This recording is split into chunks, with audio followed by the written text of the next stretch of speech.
අද අපි අරගෙන ඇවිල්ලා තියෙන්නේ ගොඩක් දෙනෙක් බලාගෙන හිටපු සහ ගොඩක් දෙනෙක් ඉල්ලපු වීඩියෝ එකක් සිනමා හා රූපවාහිනී ඩිප්ලෝමා පාඨමාලාව. එහෙම නැත්නම් diploma in film and television කියන එක තමයි මේ අද අපි අරගෙන ඇවිල්ලා තියෙන්නේ. ඉතින් මේකත් කැලණිය විශ්වවිද්‍යාලයෙන් ලබා දීලා තියෙන ඩිප්ලෝමා පාඨමාලාවක්. අපි දන්නවා ගොඩක් දෙනෙක් ෆිල්ම් ඇන්ඩ් ටෙලිවිෂන් කියන ඩිග්‍රී එකට ගොඩක් ජොයින් වෙන්න බලාගෙන ඉන්නවා. හැබැයි සමහර වෙලාවට සිලෙක්ට් වෙන්න හරි අමාරුයි. මොකද අපි දන්නා කට් ඔෆ් වලින් ගන්න ඉතා සීමිත ප්‍රමාණයක් විතරයි. ඉතින් ඔයාලට ඩිග්‍රී එක නැතත් මේ ගැන උනන්දුවක් තියෙනවා නම් සිනමා හා රූපවාහිනී සම්බන්ධ උනන්දුවක් තියෙනවා නම් උන ඩිප්ලෝමා පාඨමාලාවක් එක්ස්ටර්නල් විදිහට කැලණිය විශ්වවිද්‍යාලයෙන් ලබා දෙනවා. ජනවාරි 22 වෙනිදා වෙනකන් ඔයාලගේ අයදුම්පත් බාර ගන්නවා කියලා කියනවා. අදාළ දේශන එහෙම නැත්නම් ලෙක්චර්ස් ඔයාලට සතියාන්තයේ කියන්නේ සෙනසුරාදා ඉරිදා කියන දවස්වල සිංහල මාධ්‍යයෙන් තමයි පැවැත්වෙන්නේ. ඒක නිසා ඔයාලට පහසුවෙන් මේ කෝස් එක කරගන්න පුළුවන්. සුදුසුකම් විදිහට ඔයා අපොස උසස් පෙළ සමත් වෙලා තියෙන්න ඕන.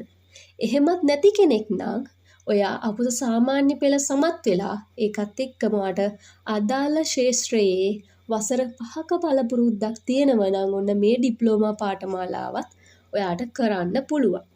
පාඨමාලා ගාස්තුව විදිහට පාඨමාලා ෆී එක විදිහට ඔයාලට රුපියල් 1,20,000ක මුදලක් අය කරනවා. ඒකත් වාරික 2කින් ඔයාට කැමති විදිහකට බෙදාගෙන ගෙවීමේ හැකියාවක් තියෙනවා. ඒකත් එක්කම අයදුම් පත්‍රය පහත වෙබ් අඩවි වලින් අඩවි වලට පිවිසලා මාර්ගගතව සම්පූර්ණ කරන්න පුළුවන් කියනවා. මම ඔයාලට ඒ ලින්ක් එක පහළ ඩිස්ක්‍රිප්ෂන් එකේ දාලා තියන්නම්. අනිවාර්යෙන් ඒකත් ෆිල් කරන්න. ඔයාලට එහෙම නැත්නම් මේ පහළ තියෙන ලින්ක් එක ක්ලික් කරලා යන්නත් පුළුවන්.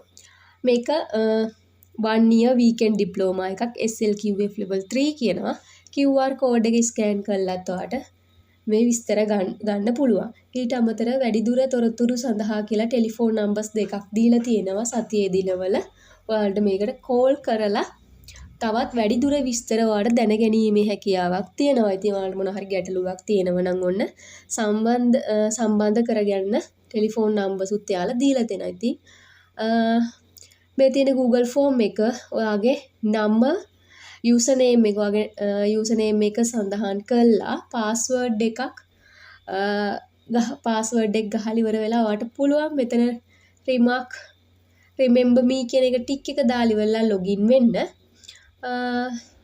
ඒ දේවල් තමයි ඒකත් එක්ක ඔයාට පුළුවන් මේකට රෙජිස්ටර් වෙන්න. ඉතින් රෙජිස්ටර් වෙන විදිහ තමයි මෙයා මේ කියලා තියෙන්නේ. ඉතින් new applicant කෙනෙක් නව අලුත් applicant කෙනෙක් නෑ අලුත් එක්කෙනෙක් නම් ඔයාට මේ apply කරන්න පුළුවන් විදිහ තමයි කියන්නේ. මම හිතනවා ඔයාලට පැහැදිලි ඇති කියලා. ගොඩක් දෙනෙක් මේකට ඇප්ලයි කරයි කියලාත් හිතනවා. මේ වගේ ගොඩක් ඩිප්ලෝමා පාඨමාලා ඇවිල්ලා තියෙනවා. ඉතින් ඒක නිසා සෞන්දර්ය විශ්වවිද්‍යාලෙනුත් ඇවිල්ලා තියෙනවා. ඒවත් මම දැන් කරනවා. ඒවත් එක දිගටම ඔයාලට ගොඩක් කෝසස් ඩිප්ලෝමා ඩිග්‍රීස් බලා ගන්න පුළුවන් 2026 වර්ෂය සඳහා. ඒක නිසා අනිවාර්යයෙන්ම අපේ channel එක subscribe කරලා තියාගන්න.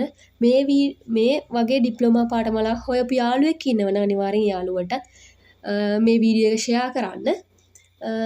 ඒක ඔයාලට මොනවාම හරි ගැටලුවක් තියෙනවා නම් පහලින් කමෙන්ට් එකක් දාලා තියන්නත් අමතක කරන්න එපා.